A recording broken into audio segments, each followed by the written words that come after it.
ابراہیم علیہ السلام آپ بکریاں چرا رہے ہیں، اسی دوران اللہ کے فرشتوں نے اللہ کی بارگاہ میں عرض کی، یا اللہ تیرے ابراہیم کو آزمانا چاہتے ہیں۔ اللہ نے فرمایا اے میرے فرشتوں چلے جاؤ، میرے ابراہیم کو آزما لو۔ حضرت ابراہیم علیہ السلام کے پاس بے شمار بکریوں کا ریوڑ موجود تھا، آپ بکریاں چرا رہے ہیں، اسی دوران اللہ کے فرشتے انسانی شکل میں چلے گئے۔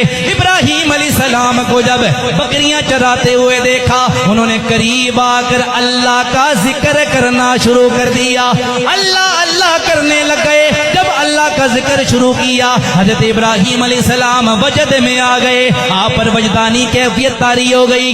تھوڑی دیر کے بعد فرشتوں نے ذکر روک لیا، آپ نے فرمایا اللہ کے بندو روک کیوں لیا، ذکر روکا کیوں ہے؟ وہ کہنے لگے ہمارا جو ذکر تھا وہ پورا ہو گیا، اگر اب ذکر سننا چاہتے ہو کوئی قیمت بھی دے دو۔ ابراہیم علیہ السلام نے فرمایا اگر قیمت چاہتے ہو میری آدھی بکریاں تم لے لو، مجھے اللہ کا ذکر سناؤ۔ انہوں نے آدھی بکریاں لے لی، اس کے بعد پھر اللہ اللہ کرنے لگ گئے۔ حضرت ابراہیم پر پھر کیفیت طاری ہونے لگی، تھوڑی دیر گزری، فرشتوں نے پھر ذکر روک لیا۔ ابراہیم علیہ السلام نے فرمایا اے بندو اب ذکر کیوں روک لیا؟ فرشتے کہنے لگے اے ابراہیم علیہ السلام ہماری قیمت پوری ہو گئی ہے، جو آپ نے قیمت دی تھی وہ قیمت پوری ہو گئی ہے، اب نئی قیمت دو گے تو اور ذکر سنائیں گے۔ حضرت ابراہیم نے فرمایا یہ ساری بکریاں لے لو،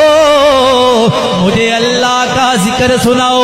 انہوں نے ساری بکریاں لے لی، پھر اللہ کا ذکر کرنے لگ گئے۔ تھوڑی دیر کے بعد پھر ذکر روک لیا۔ حضرت ابراہیم نے فرمایا اب کیا ہوا ہے؟ وہ کہنے لگے قیمت پوری ہو گئی، اور قیمت ادا کرو۔ حضرت ابراہیم نے فرمایا اب تو مجھے دینے کے لیے میرے پاس کچھ بھی نہیں ہے، لیکن میں چاہتا یہ ہوں مجھے اللہ کا ذکر سناؤ، اس کے بدلے میں یہ ہوگا جو بکریاں میں نے تمہیں دے دی ہیں، مجھے اللہ کا ذکر سناؤ، اس کے بدلے میں ساری زندگی تمہاری بکریاں چرایا کروں گا۔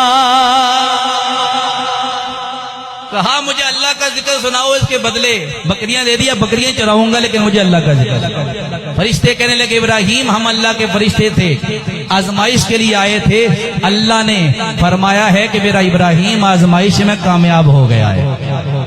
تو یہ اللہ کے نبی تھے، اس سے ہمیں یہ سبق ملتا ہے کہ اللہ آزماتا ہے، جان